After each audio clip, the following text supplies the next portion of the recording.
మీ ఇంట్లో మొదటి కోటీశ్వరుడు మీరే అవ్వాలనుకుంటున్నారా? ఈ ఫైనాన్షియల్ వెబినార్ లో ఇప్పుడే జాయిన్ అవ్వండి. నమస్కారం అండి, నేను మీ నండి రోకోని.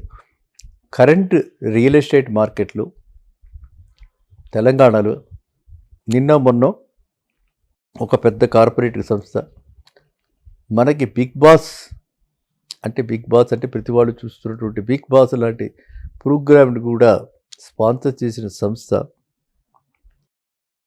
ప్రజలని మోసం చేసిందని, ఇన్వెస్టర్స్ని మోసమయ్యారని, గురయ్యారని చెప్పి మనం వార్తల్లో వింటున్నాం. కాబట్టి దాని మీద మీ అభిప్రాయం ఏంటి, ఎలా ఎందుకు జరిగి ఉండొచ్చు అని చెప్పి అడుగుతున్నారు. దాని విషయమే నేను విశ్లేషించుకున్నాను. ఒకటండి, ఫస్ట్ ఆఫ్ ఆల్ ఈ గత మనకి ఇంతకు ముందర మనకి తెలియకపోయినా 2019 నుంచి 2014 to 19 అంటే ఆలనాడు సిబిఎన్ గారు ఫస్ట్ టైం పబ్లిక్లోకి ల్యాండ్ పూలింగ్ సిస్టమ్ తెచ్చారు. ఈ ల్యాండ్ పూలింగ్ సిస్టమ్ వచ్చిన దగ్గర నుంచి ప్రతి వాళ్ళకి కూడా పర్టికులర్లీ ఒక అవకాశాన్ని చూపించిన వాళ్ళు, ఒక కొత్త వినూత్నమైన ప్రయోగాలు చేయడానికి, లేకపోతే బాగా డబ్బులు గడించడానికి కొత్త మార్గంలాగా అది కనిపించి చాలామంది రియల్ ఎస్టేట్ సంస్థలు ఈ ల్యాండ్ పూలింగ్ మీద అది ఒక రూట్గా మార్చుకుని ఆ ల్యాండ్ పూలింగ్ మీద దృష్టి పెట్టారు. ఆ ల్యాండ్ పూలింగ్లో ఏమవుతుందనంటే వీళ్ళది 10% 5% మాత్రమే ఉంటుంది. మిగతాదంతా మనలాంటి ఇన్వెస్టర్స్ దగ్గర తీసుకుని ఆ ల్యాండ్ ఎవరైతే రైతుల దగ్గర ఉన్నారో, ఎవరైతే ల్యాండ్ లార్డ్స్ దగ్గర ల్యాండ్ ఉందో వాళ్ళ దగ్గర అగ్రిమెంట్ చేసుకుని మనకి డైరెక్ట్గా అగ్రిమెంట్ చేయటం, లేకపోతే కంపెనీ తీసుకుని కంపెనీ నుంచి మనకి అగ్రిమెంట్ చేయటం ఇలా చేస్తుంటారు.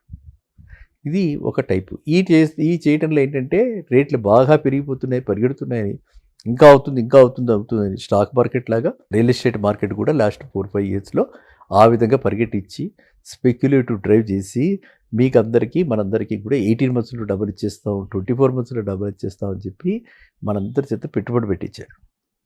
ఈ పెట్టుబడులు పెట్టించిన తర్వాత కొంతమందికి మాత్రం రిజిస్ట్రేషన్లు జరిగాయి, కొంతమందికి రిజిస్ట్రేషన్లు జరగల. అసలు వాడు చెప్పటమే పావు ఎకరం ఉన్న వాళ్ళకి, అంటే అంత తక్కువ ఇన్వెస్ట్ చేసే వాళ్ళకి అసలు ఇందులో ఇన్వెస్ట్ చేయొద్దు, అంటే ఇందులో ఇన్వెస్ట్ చేస్తే మీకు రిజిస్ట్రేషన్లు ఉండవు, మమ్మల్ని నమ్మే తీసుకోండి అని పోస్ట్ డేటెడ్ చెక్స్ ఇచ్చి ఇలా చేయటం జరిగింది.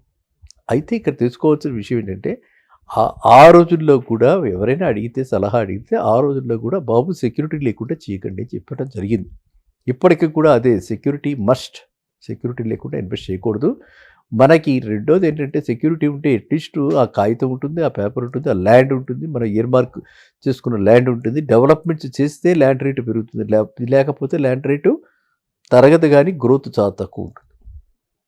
సో ఎవరైతే ఆల్రెడీ రిజిస్ట్రేషన్ జరగబడి ఉందో, ఎవరికైతే ఆల్రెడీ ల్యాండ్ మీ పేరున రిజిస్ట్రేషన్ అయ్యి ఉందో వాళ్ళు మాత్రము ఒక అసోసియేషన్గా, ఒక గ్రూప్గా తయారయ్యి ఆ ల్యాండ్ డెవలప్ చేయటం ఎట్లా, ఆ ల్యాండ్కి మనం ఆ ప్లాన్ ప్రకారంగా కంపెనీ వాడు చేసినా చేయకపోయినా, ఇప్పుడు మనం ఎలా అయితే అపార్ట్మెంట్స్లో వాళ్ళు చేసినా చేయకపోయినా మనం కంపించుకుని మనం చేసుకుంటున్నాం, అదేవిధంగా ఈ ల్యాండ్లో కూడా ల్యాండ్ డెవలప్ చేసుకోవటం, ల్యాండ్ ప్రొటెక్ట్ చేసుకోవటం, వీటన్నిటికీ ఒక గ్రూప్గా తయారవలసిన అవసరం ఉంది.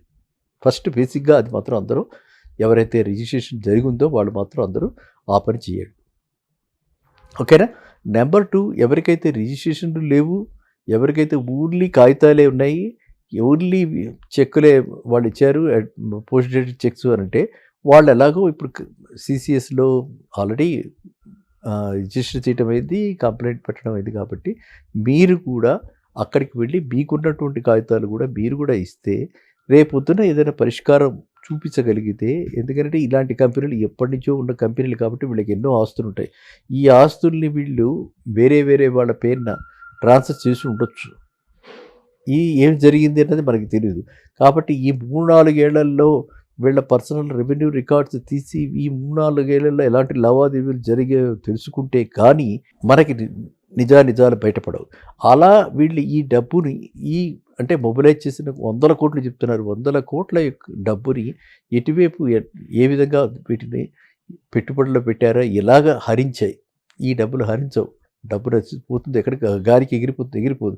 కాబట్టి వాళ్ళు ఏం చేశారన్నది మనీ ట్రైల్ చేయాల్సిన అవసరం ఉంది ఈ కేసులో. ఎందుకంటే ఇది చాలా మరి అంత ప్రతి ఇంట ప్రతి నోట పెద్ద వాళ్ళు స్పాన్సర్ చేసినటువంటి, సెలబ్రిటీస్ స్పాన్సర్ చేసినటువంటి సంస్థ అది. ఓకేనా. సో అందువల్ల నేనంటే సంస్థ పేరు నేను చెప్పక్కర్లేదు, అందరికీ మీకు తెలుసు. కాబట్టి నేనేమంటున్నానంటే ఇది మాత్రము అందరు ఇన్వెస్టర్స్ ముందర మానసిక ఆందోళనకి గురి కాకుండా ముందర అందరూ కలవటం, ఒక గ్రూప్స్ క్రియేట్ చేసుకోవటం, ఒక స్ట్రాటజిక్గా ఆ ల్యాండ్ డెవలప్ చేసుకోవటం, ముందర ఆ ప్రొటెక్ట్ చేసుకుని ఆ తర్వాత రెండవది ఎవరికైతే లేదో వాడు సీసీఎస్లో పొజిషన్లో కంప్లైంట్ ఇవ్వటం, మూడోది we should go for money trail ఆడిట్కి వెళ్ళాలి, అంతే. ఇంకా మీరు మిగతా అంటారు ఎస్ రిస్క్ తీసుకుని మనకి ఆ రోజున అనుకోని అంటే ఆ రోజు ఊహించుకోవాలి, ఆ రోజున అంతా బాగుందనుకునే పెట్టుబడులు పెట్టారు, ఆ రోజున అంతా బాగుందనుకునే సెలబ్రిటీలు ఎండార్స్ చేశారు. ఆ ఎండార్స్మెంట్కి చూసి ఎండార్స్మెంట్ వల్లే పెట్టారని అనకపోయినా ఎండార్స్మెంట్ చూసి ఆలోచన కలిగి అందరం కూడా ఒక భ్రమలో పడి ఓకే ఇది జరుగుతుందని అనుకుని, అంటే అంత ముందర అనుభవాలను మనం పరిగణలోకి తీసుకుని రేట్లు ఇలా పెరిగిపోతున్నాయి కాబట్టి ఇప్పుడు కూడా వాళ్ళు అలా పెంచగలుగుతారు, ఇలా రేట్లు పెరుగుతాయి అనే ఉద్దేశంతో అందరూ పెట్టుబడి పెట్టడం జరిగింది. కాబట్టి ఇప్పుడు చింతించడం కంటే జరిగిన దానికి ఏ విధమైనటువంటి పరిష్కార మార్గం ఉన్నదో అన్వేషణ చేసుకుని ఆ పరిష్కార మార్గంలో అందరూ వెళ్తే మళ్ళీ దీనికి ఏదైనా దాన్ని ఒక వెలుగు చూసే అవకాశం ఉంటుంది. మన డబ్బు ఎంతో కొంత పెట్టిన పెట్టుబడి అన్నా వెనక్కి వచ్చే అవకాశం ఉంటుంది. అది నా యొక్క పర్సనల్ అభిప్రాయం ఇది. ఎందుకంటే ఇలాంటి సంస్థలు ఒకటి ఈ సంస్థ గురించి మనం ఎక్కువ ఎందుకు వరీ అవుతున్నాం, ఎందుకు బాధపడుతున్నాం అంటే ఇది ఎంతో 3 డికేట్స్ నుంచి ఉన్న సంస్థ, తరతరాలకి జరగని చిరునామా. అలాంటి సంస్థ, అలాంటి యాడ్స్, ఇంత పెద్ద పెద్ద వాళ్ళు ఎంతో నీతి నిజాయితీకి వాళ్ళు అంటే ఆదర్శంగా మనం అనుకున్నటువంటి వాళ్ళు దీన్ని ఎండార్స్ చేశారు, ఈ ప్రోడక్ట్ని ఎండార్స్ చేశారు. కాబట్టి మీరంతా కూడా చాలామంది దీని మీద వరీ అయిపోయి దీని మీద అనవసరంగా ఆ డబ్బులు పోయే, ఆ డబ్బులు ఇరుక్కుపోయే, వాట్ ఎవర్ హ్యాజ్ హ్యాపెండ్ దానికి ఇంకా వరీ అయిపోయి ఇప్పుడు మీ ఆరోగ్యాలు పాడు చేసుకుని మీ భవిష్యత్తు పాడు చేసుకోకండి. అందరం ఏకతాటిపై ఒక దగ్గర వీటి బాధితులనండి, లేకపోతే పెట్టుబడిదారులనండి, ఇన్వెస్టర్స్ గ్రూప్గా తయారయ్యి స్ట్రాటజీ పెట్టుకుని దీన్ని ముందుకు తీసుకెళ్తే ఖచ్చితంగా పరిష్కారం ఉంటుంది. ఇక భవిష్యత్తులో ఇలాంటి పనులు చేయకుండా భవిష్యత్తులో ఇప్పటికీ మరి గవర్నమెంటు ఆల్రెడీ రెరా అవి పెట్టినా కూడా ఎక్కడ ఎఫెక్టివ్గా ప్రీ లాంచ్ మోసాలు ఇలా జరుగుతూనే ఉన్నాయి. ప్రీ లాంచ్ ఆఫర్స్ ఇస్తూనే ఉన్నారు.